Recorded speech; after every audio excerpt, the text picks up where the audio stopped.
မင်္ဂလာပါတော့ NCD ကနေကြိုဆိုပါတယ်ဒီဗီဒီယိုလေးကတော့ကျွန်တော်တို့ Excel တွေက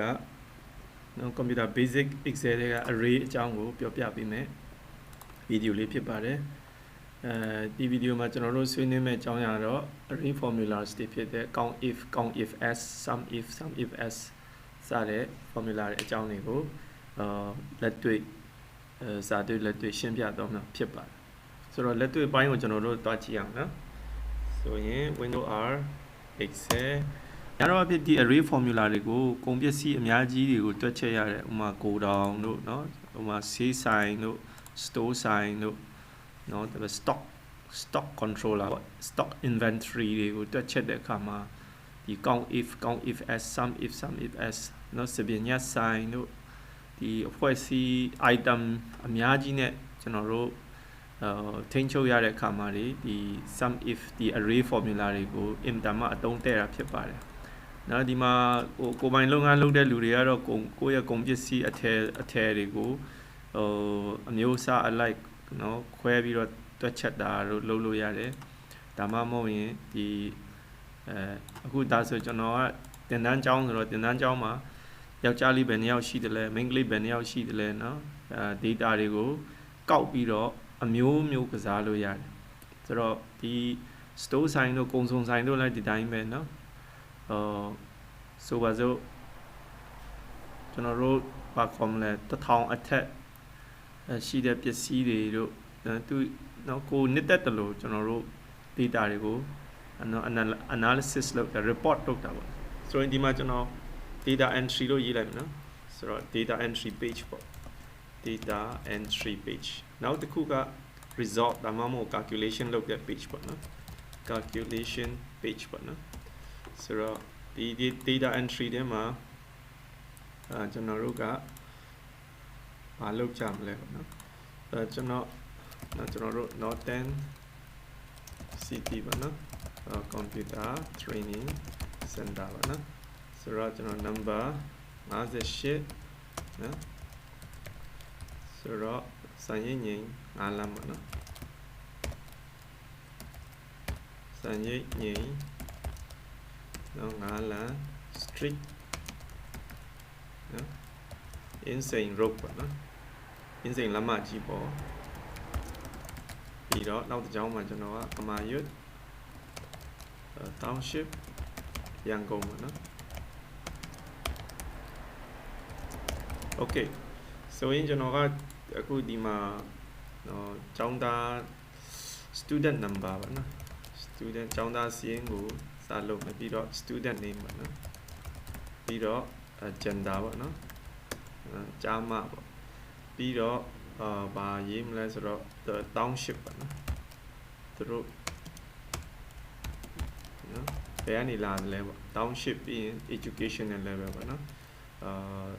နော်ထက်တန်းကျောင်းသားလား college ကျောင်းသားလားဒါဘွဲရလားပေါ့နော်အဲ့ဒါလေးတော့ခွဲချင်တယ်ပြီးမှcourse နော်တက်ရောက်တဲ့ course ပေါ့ CUS course title ပေါ့နော်ပြီးရင် course fee ပေါ့နော် okay ဒါလောက်ဆိုတော့အဆင်ပြေမယ်ထင်ပါတယ်ဆိုတော့ကျွန်တော်သူ့ကို select ပေးလိုက်မယ်ဒီ format ထဲကိုသွားပြီးတော့width နော် width ကို20လောက်ယူလိုက်နော်ဆိုရင်ဒါကြည့်လို့ကောင်းတဲ့အနေထားမှာရှိသွားပြီ student ဆိုတော့2021ပြီးတော့ dash ပြီးရင်3331ပေါ့နော်number ကိုဒီလိုပေးလိုက်မယ်နော်ဆိုတော့အယောက်20လောက်ဆိုရပါမယ်နော်30လောက်ဆိုရပါဘယ်လိုဆိုအများများတော့ကြာတော့မှဆိုတော့ဒီနာမည်ကတော့ဟိုကြိုက်တဲ့နော်နာမည်ပေးလို့ရတယ်မောင်စုနော်ရှောက်ရိုက်လိုက်နော်စုအောင်ထွန်းကြောနော်ဖြူပေါ့နော်ဝင်းပေါ့နော်ဒူစာပေါ့နော်ဆိုတော့ဒီမှာကိုကြီးပေါ့နော်တန်တာပေါ့နော်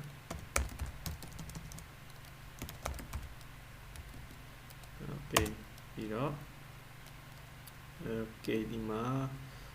နော်အောင်တူပေါ့နော်အောင်ကျော်မိုးပေါ့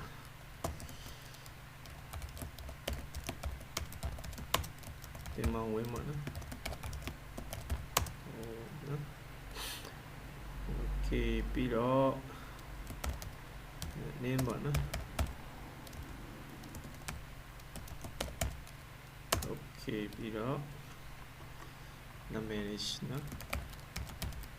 delete ပြီးတော့နော် okay နော်ဆိုတော့နော်ထွန်းရွှေပေါ့နော် okay ပြီးရင်ဒီမှာနော် okay နော်ဒီမှာ okay နောက်ဆုံးတစ်ခုက okay နော်ထွန်းမြင့်ကြိုက်တဲ့နာမည်နော်ဒါ random လျှောက်ရိုက်လိုက်တာဆိုတော့မောင်မောင်ဆိုတော့ male ပေါ့နော် female ပေါ့ဆိုတော့ female ပေါ့နော်ဆိုတော့အောင်ဆိုတော့ male ပေါ့ထွန်းဆိုတော့ male ပေါ့ကြော်ဆိုတော့ male ပေါ့ဖြူဆိုတော့ female ပေါ့နော်ဆိုတော့ဝင်းဆိုတော့ female ပေါ့သူစားဆိုတော့ female နော်ဝီကြီးဆိုတော့ female နော်ဆိုတော့တန်တာလည်း female ပဲအောင်သူက male ဖြစ်မယ်နော်အောင်ကျော်ဆိုးကလည်းအောင်ကျော်မိုးကလည်း male ပဲနော်တင်မောင်ဝင်းကလည်း male ပဲနင်းဝီကြီးကလည်း female ပဲတီရီ female နော်ဆိုတော့မေတက်ကလည်း female စော်မိုးကလည်း male ထွန်းရွှေက male ဖြစ်မယ်ခိုင်စင်က female ဖြစ်မယ်စင်မာကလည်း female နော်ဆိုတော့ထွန်းမြင့်က male ဖြစ် okay good township ကကျွန်တော်က line ထဲလာတဲ့လူရှိမယ်စမ်းချောင်းကလာတဲ့လူရှိမယ်နော်စမ်းချောင်းကလာတဲ့လူရှိမယ် line ကလာတဲ့လူရှိမယ်ကမာရွတ်ဒီနာကလာတဲ့လူရှိမယ်နော်ကမာရွတ်လာတာရှိမယ် line ကနေလာတာရှိမယ်နော် not ဥက္ကလာကနေလာတာရှိမယ်ဆိုတော့ not ဥက္ကလာနော်ဆိုတော့ south ဥက္ကလာကနေလာတာရှိမယ်ဆိုတော့မင်္ဂလာတုံကနေလာတာရှိမယ်ဟုတ်ပြီနော်မင်္ဂလာတုံsouth not တကုံမနော် not တကုံ south တကုံမနော် NORTH ပြမှာ sorry TH not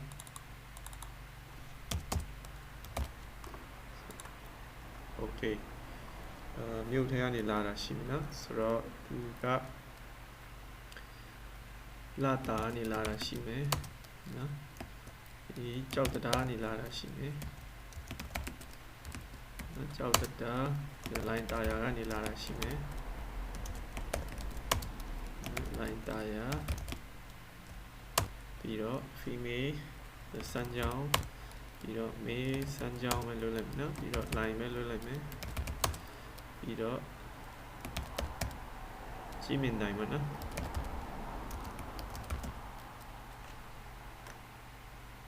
โอเคပြီးရင်ကမာရွတ်ပါနော်ပြီး inside okay so in education တွေက high school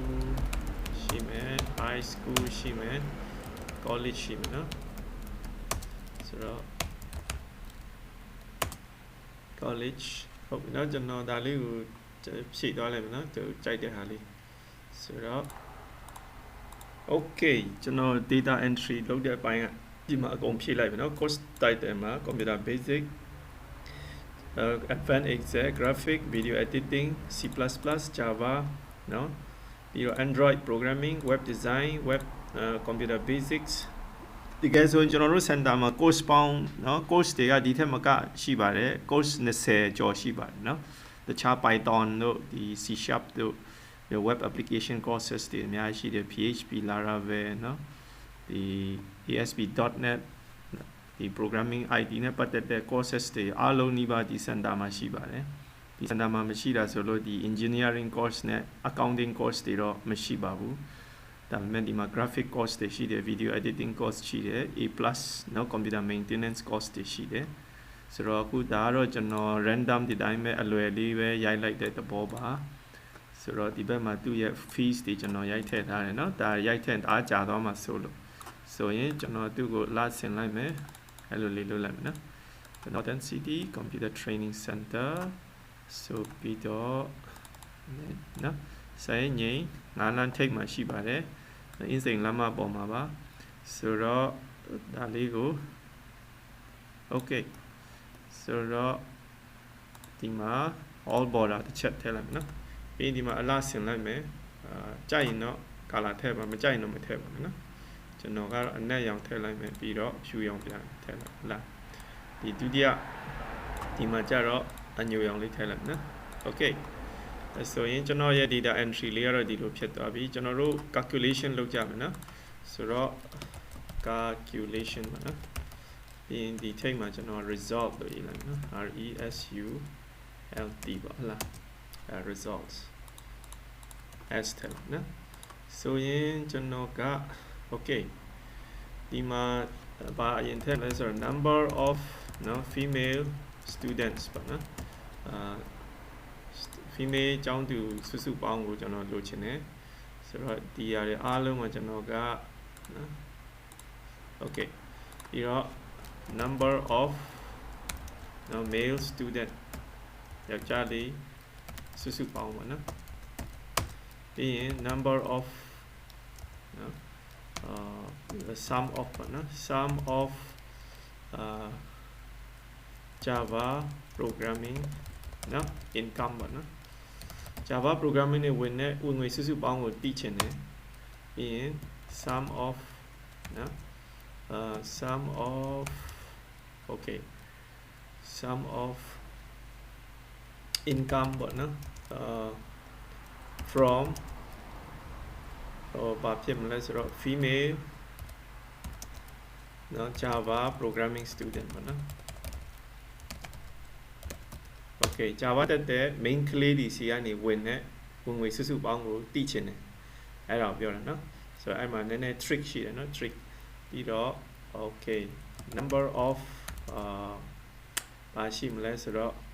ဒီနော် number of ဟိုလားလေးပေါ့ basic course တွေပေါ့နော် number of student ပေါ့နော်number of male student နော် students taking basic course နော် basic course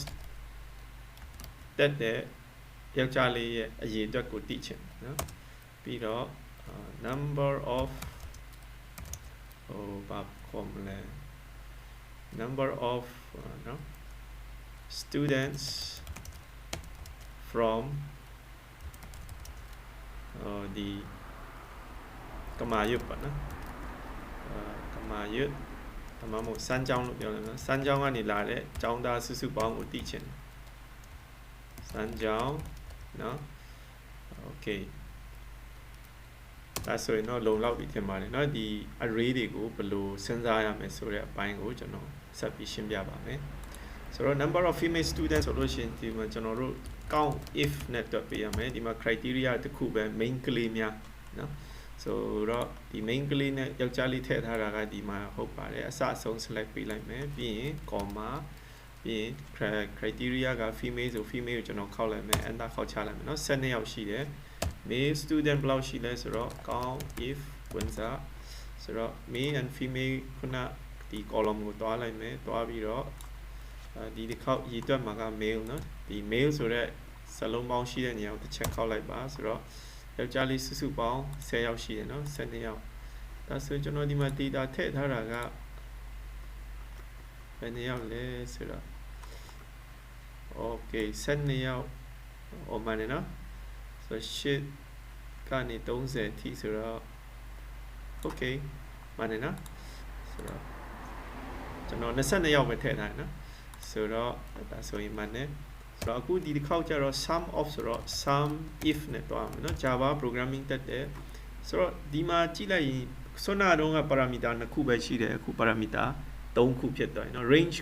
criteria sum range လို့ပြောတဲ့အခါမှာကျွန်တော်တို့ selection ပေးရမယ် column ကိုပြောတာဖြစ်တယ်เนาะအတိုင်းအတာအကွာအဝေးကိုပြောတာဖြစ်တယ်ဆိုတော့ဒီမှာသူရှာခိုင်းတာက Java programming ကနေဝင်ငွေစုစုပေါင်းကိုလိုချင်တယ်ထို့ကြောင့် Java programming ရှိတဲ့ column ကိုတွားကြမယ်เนาะအဲ့ဒီ column ကဒီ course type တစ်ခုလုံးကိုเนาะ column တစ်ခုလုံးကို select ပေးလိုက်မယ် comma အဲ့မှာ Java programming ကိုခောက်လိုက်မယ်ပြီးရင် comma တ သူက parameter 3ခုရှိတဲ့အတွက်ဒီနောက်ဆုံး select ပေးလိုက်မယ်နော်နောက်ဆုံး column က fees တွေဆိုတော့အဓိပ္ပာယ်ကဒီမှာ Java ရောတခြား course တွေရောအများကြီးရှိတယ်အဲ့ဒီထဲကမှသူကဘာလုပ်သွားလဲဆိုတော့ဒီ sum if array function က Java course နော်ဒီ criteria Java course ရဲ့ဝင်ငွေတွေကိုပဲသူပေါင်းပေးသွားမယ်နော်ဆွဲထုတ်ပြီးတော့သူ့ဟာသူပေါင်းသွားပြင်မယ်အဲ့ဒါကဒီနော်ဒီ array ကိုတုံးချင်းရဲ့ကောင်းကျိုးတွေဖြစ်တယ်အင်မတန်မှဟိုမိုက်တာပေါ့နော်အရန်ကောင်းတယ်ဆိုတော့ဒီနောက်တစ်ခေါက်ကျတော့ some income from female ဒီတစ်ခေါက်ကျတော့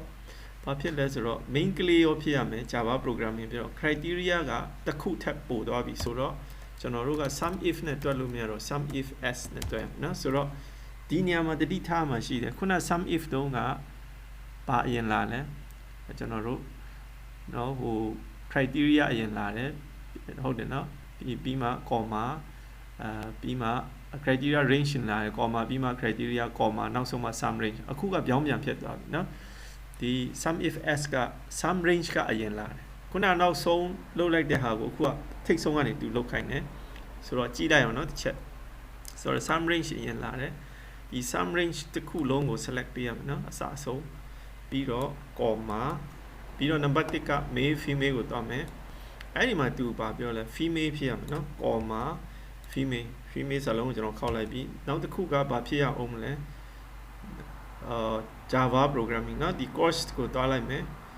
course ကိုတွားလိုက်မယ်ဒါလေးတစ်ချက်ဖယ်လိုက်မယ်နော်ဒါကြီးအရှိမပိတ် okay ဆိုရင်အစအဆုံး select ပေးလိုက်မယ်ပြီးရင် comma အဲ့ဒီကနေ Java programming ကိုခောက်လိုက်ဆိုတော့ဒါ Java ကနေ female Java ကနေဝင်တာကဒီလောက်ရှိ so number of male student taking basic students နော်အခုသူကယောက်ျားလေးနော် basic course တက်နေတဲ့ယောက်ျားလေးစုစုပေါင်းကိုလိုချင်တာဒါကြောင့် count if နဲ့တွက်လို့မရတော့ဘူး count count if s နဲ့တွက်ရမှာဟုတ်ပြီနော် count if s နဲ့ဆိုရင်ကျွန်တော်တို့ကဒီမှာဆွမ်းနာလိုပဲဘာခေါ်မလဲ criteria range 1ဒါလွယ်ပါတယ်နော် criteria range 1ဒါ count နော် number of နော် sum နဲ့ count နဲ့กว่าနော် count ဆိုတာကအကြိမ်နှုန်းအရေးအတွက်ကိုပြောတာ sum ဆိုတာစုစုပေါင်းနော်ဝင်ငွေတို့ဒီ count ရဲ့အဓိပ္ပာယ်ကဒီ excel ထဲမှာကဘယ်နှကြိမ်နော်ဘယ်နှခါအဲ့ဒါကိုပြောချင်တာဖြစ်တယ်ဒီမှာ count if s ဆိုရင်ကျွန်တော်တို့ကနော်အခုကျွန်တော်တို့ basic course ယူတဲ့ယောက်ျားလေးစီးရင်ကိုလိုချင်တယ်ဒါကြောင့်ကျွန်တော်တို့က number 1 male female ကိုရင်သွားလိုက်မယ်အစအဆုံး select ပေးပါ comma ဟုတ်ပြီနော်ပြီးရင် male ကိုခောက်လိုက်မယ် comma ပြီးတော့ဒီနော်ဒီ subject တွေအစအဆုံးကို select ပေးလိုက်မယ် course ပြီးတော့အဲ့ထဲကနေ computer basic ကိုခောက်လိုက်ပြီးရင်ဝင်မပိတ်လဲရတယ်အဲ့ဒါခောက်ချလိုက်တာဆိုရင်ဘယ်နှစ်ယောက်ရှိလဲဆိုယောက်ျားလေး2ယောက်ရှိတယ်တဲ့နော်ဒီ basic course တက်နေတဲ့ယောက်ျားလေးစုစုပေါင်း2ယောက်ရှိတယ်ဒါဒီနောက်ဆုံးကမိကုန်းကတော့လွယ်လွယ်လေးပဲနော် number of students from စမ်းချောင်းနော်စမ်းချောင်းကနေလာတဲ့ကျောင်းသားစုစုပေါင်းဘယ်နှစ်ယောက်ရှိလဲလွယ်နော်ဆိုတော့count if ပေါ့နော် count if ဝင်စားဆိုရင်ဒီ township ကိုအစအဆုံး select ပေးလိုက်မယ်ပြီးတော့ comma အဲ့ဒီမှာစမ်းချောင်းကို select ခောက်လိုက်မယ်စမ်းချောင်းကလာတဲ့ကျောင်းသားစုစုပေါင်း4ယောက်ရှိပါတယ်ဆိုရင် okay နော်ဒီ array ပုတ်စာတော့ဒီမှာပဲနော်ဆုံးတတ်ပါမယ်တကယ်လို့နားမလည်တာရှိရင်ကျွန်တော်ကိုမေးလို့ရပါတယ်เนาะ check box ကနေဖြစ်စေဒီ comments မှာဖြစ်ပါစေမေးလို့ရပါတယ်တကယ်လို့ချက်ချင်းမဖြေနိုင်လဲကျွန်တော်အားတဲ့ချိန်မှာကျွန်တော်ဖြေထားပေးမယ်ဖြေတော့တေချာဖြေပေးမှာပါเนาะအမေးရှင်းတော့ဆိုတော့တကယ်လို့မေးစရာမရှိဘူးဆိုရင်တော့လာမယ့်ဗီဒီယိုတွေမှာကျွန်တော်တို့ဆက်ပြီးတွေ့ကြရအောင်เนาะဆိုတော့လာမယ့်ဗီဒီယိုမှာကြာကျွန်တော်တို့ look up အကြောင်းကိုကျွန်တော်တို့ဆွေးနွေးတော့မှာဖြစ်ပါတယ်เนาะအားလုံးကိုကျေးဇူးတင်ပါတယ်โอเคเนาะအားလုံးကြမှာချမ်းသာကြပါစေ